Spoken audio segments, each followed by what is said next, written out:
அந்த தாளித்த வெங்காயம் கடலைப்பருப்பு இதுக்கு சேர்த்து தாளித்து தனியாக எடுத்து வச்சுருந்தா அதை போட்டுட்டு கொஞ்சம் வரமிளகாத்தூள், கொஞ்சம் மஞ்சத்தூள், கொஞ்சம் உப்பு, தேங்காய் நிறைய போடணும், ஈக்குவலாக போடணும்.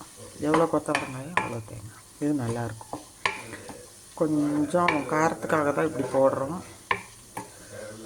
இது நரம்பு மண்டலத்துக்கு ரொம்ப நல்லதுன்னு டாக்டர்ஸ் சொல்கிறாங்க. எனக்கு காலில் பிரச்சனை இருக்கிறதுனால நான் இந்த ரெண்டுமே இந்த வாரமே ஹெல்த்தி டயட் தான் போயிட்டு இருக்கு.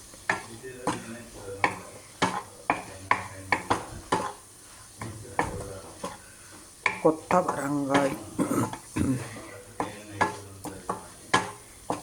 பொரியல் ஒரு விசில் விட்டு இறக்கி அதுக்கப்புறம் இப்படி தாளிக்கிறேன். இல்லைன்னா வேகிறதுக்கு ரொம்ப டைம் எடுப்பாங்க. அதனால் சும்மா ஒரே விசில் அவ்வளோது. சரி, இதுவும் ரெடி. சாதம் ரெடியாக போகுது.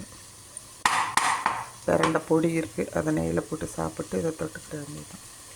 பாய் ஃபார் வாட்சிங் மை சேனல். சப்ஸ்கிரைப் பண்ணுங்கள். சப்ஸ்கிரைப் பண்ணிங்கன்னா தான் எனக்கு வந்துட்டு ப்ராப்ளம் இல்லாமல் இருக்கும். ஏன்னா ஆரம்பிச்சு ரொம்ப நாள் ஆயிடுச்சு, இடையில போடவே இல்லை நிறைய நாள். இப்போ தான் மும்முரமாக சமைக்கிறேன்.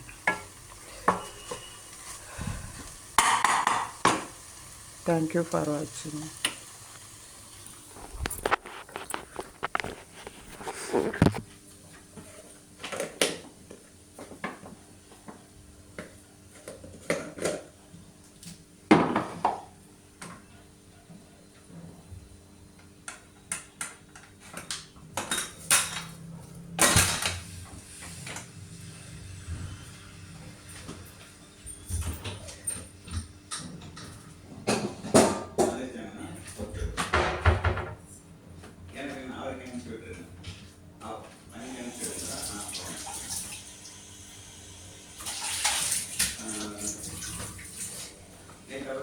அதில் சென்ட் அகைன் கொடுத்தா வருமா அதில்